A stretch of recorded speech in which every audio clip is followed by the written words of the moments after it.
Number 3, 2020 of the Journal for Forge of Empires. The last issue has been published very recently, and here is already the next. Currently, there is a lot of news and many questions to be answered. The news in the magazine Gameswirtschaft came as a bombshell to the community. It says the biggest part of the revenues is provided by the mobile and online game Forge of Empires, which brought revenues of more than 500 million euros. For the year 2020, the sequel is expected. Forge of Empires 2 is based on the proven game mechanics but will bring more multiplayer focus. Including Forge of Empires 2, InnoGames is working on 4 games. Immediately there appeared first images on the web. Many players were not really happy about this news. Would their guild members see FoE1 only as a low priority second city and concentrate on FoE2?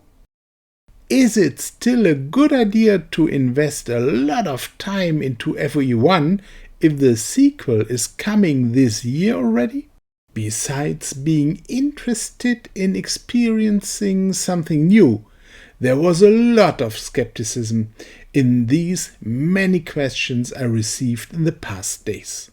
The images could be identified as coming from a completely different game where simply a guild named Federation of Explorers 2, abbreviated FoE2, exists. So I simply asked InnoGames.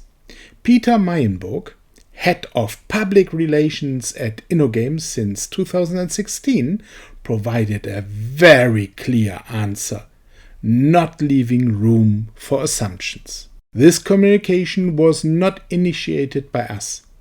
It is a statement of the CEO of our shareholder MTG that was misunderstood and addressed the very successful business case of Forge of Empires. Analogously, he said something like InnoGames is looking for the new Forge of Empires. The journalist expected a direct sequel for Forge of Empires. I cannot confirm that. Sorry. I think he should not feel sorry. From all these questions I received, I saw that the community wishes a long and active continuation of Forge of Empires, much more than a sequel coming soon. That InnoGames is always looking for the new game idea becoming as great as Forge of Empires is obvious.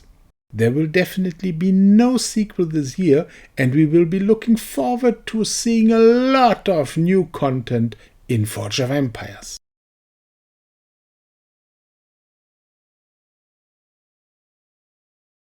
Calculating damage in battles. InnoGames provides detailed each individual property of military units, calculates what bonuses will result in, but never revealed what will then happen with it. One of the most frequently posted questions below my videos on Facebook and in the game is the one about the formula all these battles are based on. Players simply want to understand better what additional bonuses may result in. Today I want to make this a bit better to understand. Upfront, it is very important to understand that no individual value itself can tell you something. Instead, the quotient of attacking strength and defense value is the relevant number. Let us take a battle of the Guild Expedition Contemporary Era Level 1 as an example. Moving the mouse over the units in the list at the bottom, you can see the units' unmodified basic values, without the bonuses resulting from great buildings, event buildings or flasks. In the currently selected army, the units are then displayed with their bonus and the resulting strength is calculated. My anti-aircraft vehicle, as an example, has 90 attack strength. With my 283% attack bonus, it then has an attack strength of 345. As mentioned before, this alone doesn't allow us assumptions about a fight. We first have to look at the opponent. Example given, the IFV has an attack strength of 109 and a defense value of 94. On top, units receive additional bonuses from the ground and against specific opponents. The complete result of the attacker has to be divided by the complete result of the defender. This quotient then allows us to determine how much damage an attack might cause, giving a minimum and a maximum. Example given, the very first move in this guild expedition battle. The IFV moves forward and stops on a plains tile, where it receives an additional defense value of 25.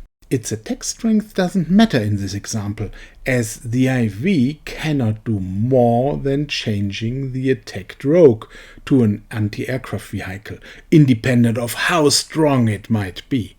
As the rogue becomes an anti-aircraft vehicle, it retaliates immediately. On top of the 283% attack bonus, another 25 attack strength is added, resulting from the plains tile the anti-aircraft vehicle is placed on. On top, another 80 attack strength is added for attacking a fast unit, the IFV. This results in 345 plus 25 plus 80, a total of 450 attack strength. The IFV then has 94 plus 25 sums up to 119 defense strength.